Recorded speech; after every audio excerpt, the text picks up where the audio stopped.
उत्तराखंड में एक बार फिर प्राकृतिक आपदा ने आज भयानक रूप ले लिया। चमोली जिले के रैनी में आज सुबह ग्लेशियर टूट गया। इस आपदा में जान माल का बड़ा नुकसान हुआ है, लेकिन सवाल यह है, यह आपदा क्यों आई? क्या इसकी वजह ग्लोबल वार्मिंग यानी पृथ्वी का गर्म होना है? आप देखिए एबीपी न्यूज की यह खास रिपोर्ट।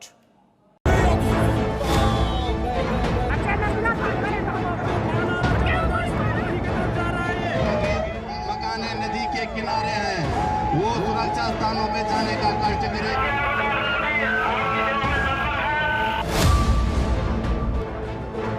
उत्तराखंड के चमोली के रैनी से विध्वंस की ये खौफनाक तस्वीरें शरीर में सिहरन पैदा कर रही हैं। बैराज में जितने भी ये साइड काम कर रहे थे सब दब गए, बह गए होंगे। प्रकृति का ये खौफनाक मंजर देखकर सवाल खड़े हो रहे हैं कि आखिर इसकी वजह क्या हो सकती है। ये ग्लेशियर आखिर क्यों टूटा? क्या इसके लिए इंसान जिम्मेदार है या प्रकृति? तूफान आ रहा जबरदस्त, कंपनी की तरफ जा रहा है ये।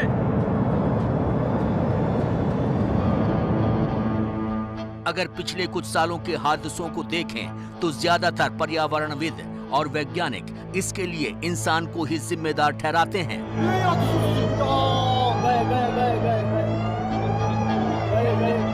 इन प्राकृतिक आपदाओं की वजह ग्लोबल वार्मिंग मानी जा रही है, जिसकी जड़ में इंसान ही है।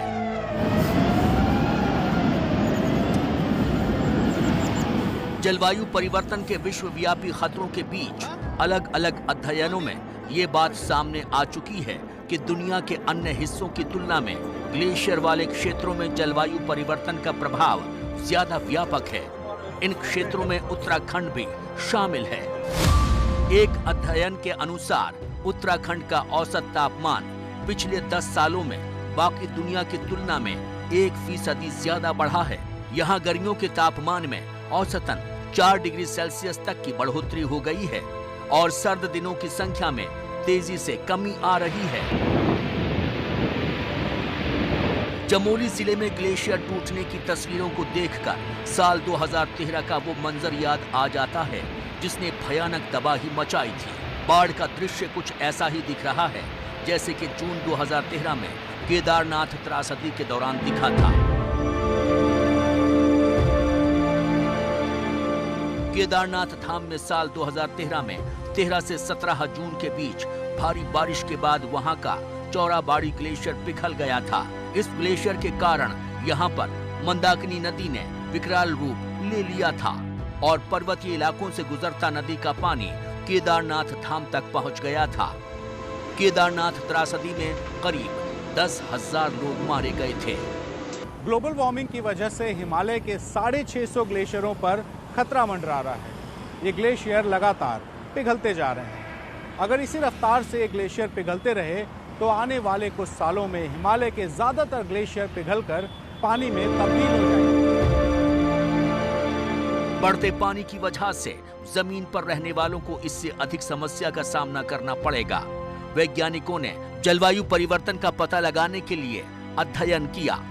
40 साल के उपग्रह डेटा पर आधारित इस तरह के एक अध्ययन में ये बातें सामने आई हैं। 2018 में साइंस एडवांसेस में प्रकाशित रिसर्च में निष्कर्ष निकाला गया था।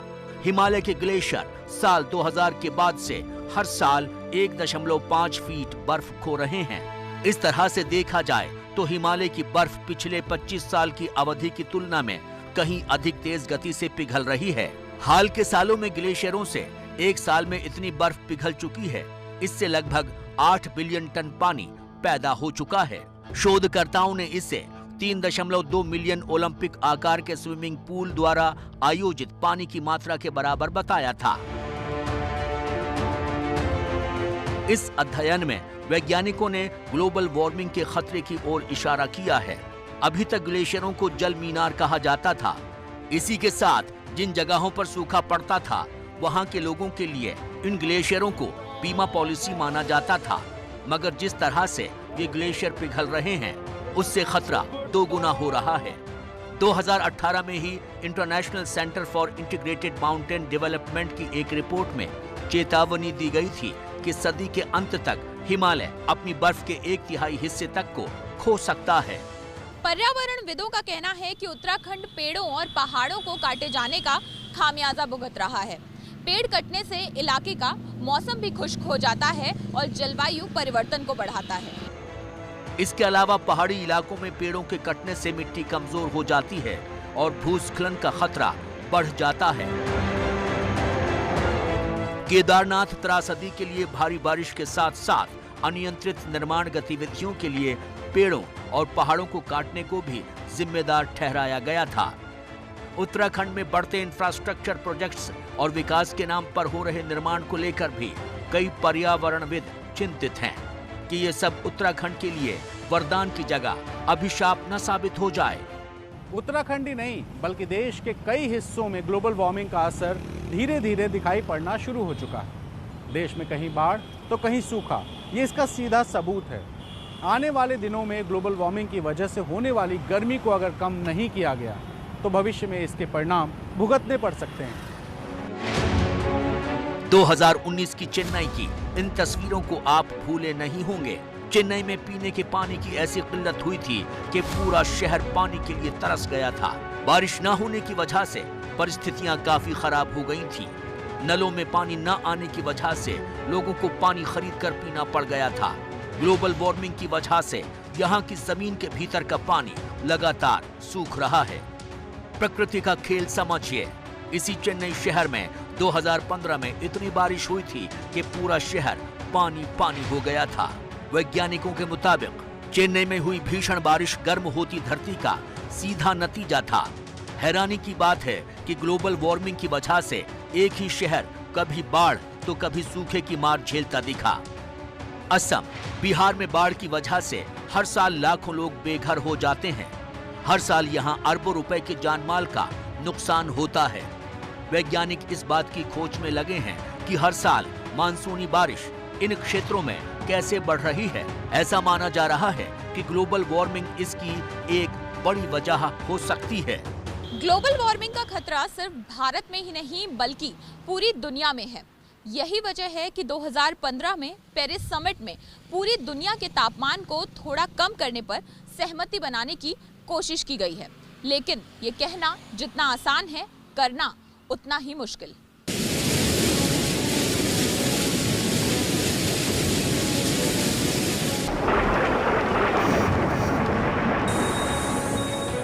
भारत जलवायु परिवर्तन की चिंता से अच्छी तरह से वाकिफ है। Climate resilient development practices.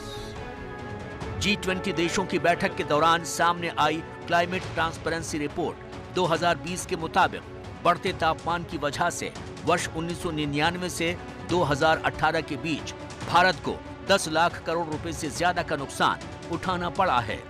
देश की जीडीपी पर यदि इसको आंका जाए तो यह करीब 0.25% होता है।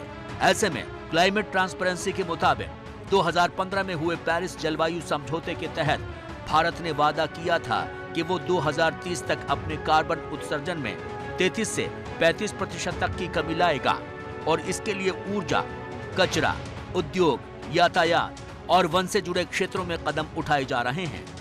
रिपोर्ट के मुताबिक ये कदम इसी सदी के आखिर तक पृथ्वी के तापमान में बढ़ोतरी को 2 डिग्री सेल्सियस तक सीमित करने के लक्ष्य पर है।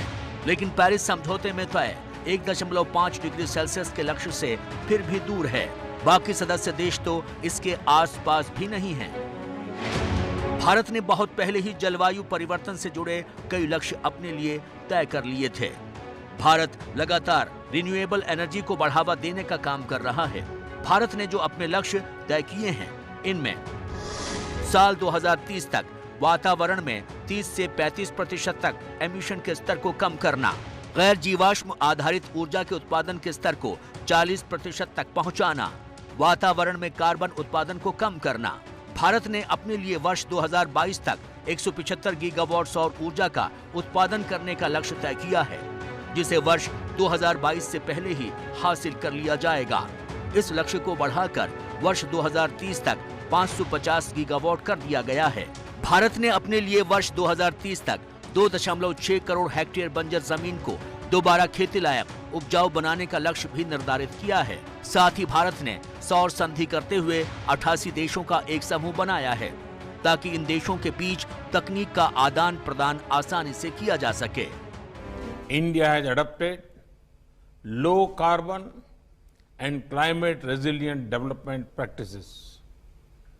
I am glad to share that India is not only meeting our Paris Agreement targets, but also exceeding them. Bharat सरकार की एक रिपोर्ट के मुताबिक जलवायु परिवर्तन को रोकने के लिए बड़े कदम नहीं उठाए गए तो हीट वेव्स में 3 से 4 गुना की बढ़ोतरी दिखाई देगी, जिससे सूखे का खतरा बढ़ेगा। समुद्र का जल स्तर 30 सेंटीमीटर तक उठ सकता है, जिससे बाढ़ का खतरा बढ़ सकता है। जलवायु परिवर्तन और स्वास्थ्य पर छपी लेसेंट काउंटडाउन रिपोर्ट 2019 के अनुसार आने वाले समय में जलवायु परिवर्तन के चलते भारत में कुपोषण की स्थिति और गंभीर हो सकती है। साथ ही इसके चलते हैजा और उसके कारण होने वाला संक्रमण बढ़ सकता है। दुनिया में इस बात को लेकर बड़ी बहस है कि कार्बन उत्सर्जन को रोकने में कौन सा देश कितनी कटौती करेगा। अमेरिका समेत कई बड़े देश सबके लिए बराबर कटौती के फॉर्मूले की बात कहते हैं, जबकि भारत समेत कई विकासशील देशों का तर्क है उन्हें विकास के लिए ऊर्जा की जरूरत है। ऐसे में जो बड़े देश पहले ही बहुत प्रदूषण फैला चुके हैं, उन्हें अब सबसे ज्यादा कटौती करनी चाहिए।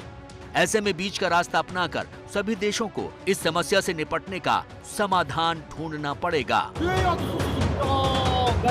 रैणी गांव की महिलाओं ने ही चिपको आंदोलन चलाया था, लेकिन पर्यावरण बचाने के लिए लड़ने वाले रैणी गांव को आज बिगड़ते पर्यावरण की ही मार झेलनी पड़ी।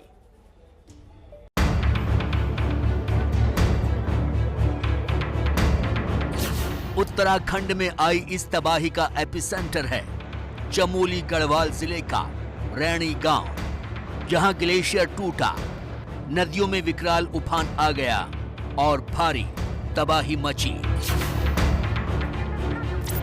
उसी रैणी गांव में हालात का जायजा लेने के लिए उत्तराखंड के सीएम त्रिवेंद्र सिंह रावत पहुंचे। रैणी गांव चमोली जिले में तपोवन के पास है और ये इलाका नीति घाटी में पड़ता है। लेकिन विडंबना देखिए कि रैणी गांव ही वो जगह है जहां दुनिया का सबसे अनूठा पर्यावरण आंदोलन शुरू हुआ था। 70 के दशक में उत्तराखंड के रैणी गांव में ही चिपको आंदोलन की शुरुआत हुई थी। पेड़ काटने के सरकारी आदेश के खिलाफ रैणी गांव की महिलाओं ने जबरदस्त मोर्चा खोल दिया था। जब लकड़ी के ठेकेदार कुल्हाड़ियों के साथ रैणी गांव पहुंचे तो रैणी गांव की महिलाएं पेड़ों से चिपक गईं। महिलाओं के इस भारी विरोध की वजह से पेड़ों को काटने का फैसला स्थगित करना पड़ा। महिलाओं के पेड़ से चिपकने की ये तस्वीर इस आंदोलन का सबसे बड़ा प्रतीक बन गई थी और दुनिया की नजरें रैणी गांव के इस अनूठे आंदोलन की तरफ आईं। रैणी गांव की ही एक अनपढ़ और बुजुर्ग महिला गौरा देवी ने उस अनूठे पर्यावरण आंदोलन की अगुवाई की थी। लेकिन विडंबना देखिए कि आज रैणी गांव ही हिमालय के पर्यावरण को हुए नुकसान की कीमत चुका रहा है। ग्लेशियर टूटने के बाद आई इस आपदा में रैणी गांव के आसपास के न रास्ते सलामत रहे न पुल। यहां तक कि रैणी गांव में धौली गंगा और ऋषि गंगा के संगम पर बने 13 मेगावाट की जल विद्युत परियोजना को भी भारी नुकसान पहुंचा। देखिए, जो लोग अभी पुलों के अभाव में और पुल जो बह गए उसके कारण जो कट गए हैं, तो पहली चीज़ तो उनके लिए कोई राशन की कमी ना हो, पानी की कमी ना हो। और अब जो हमारे रैली ब्रिज हैं उस तरह के कुछ यहाँ पर भेजेंगे। जल्दी से जल्दी कोशिश होगी कि जो लोग अभी एक तरह से फंस गए हैं तो उनको मदद पहुंचाई जाए। रैणी गांव भारत की चीन से लगती सीमा से ज्यादा दूर नहीं है। जोशीमठ से मलारी तक हाईवे जाता है, जिसको नुकसान हुआ है। हाईवे पर बना मोटर पुल बह गया है, जिसकी वजह से इस इलाके का संपर्क बाकी देश से कट गया है। उत्तराखंड में हुए हादसे वाली जगह पर राहत का काम चल रहा है और इस बीच ताज़ा खबर आ रही है कि चमोली पुलिस ने ट्वीट कर लोगों को सतर्क रहने को कहा है। पुलिस कंट्रोल रूम गोपेश्वर से मिली जानकारी के मुताबिक नदी का जलस्तर बढ़ रहा है। पुलिस नदी के आसपास के इलाकों में रहने वाले लोगों को अलर्ट कर रही है। कृपया घबराएं नहीं, अलर्ट रहें। ये चमोली पुलिस का ट्वीट।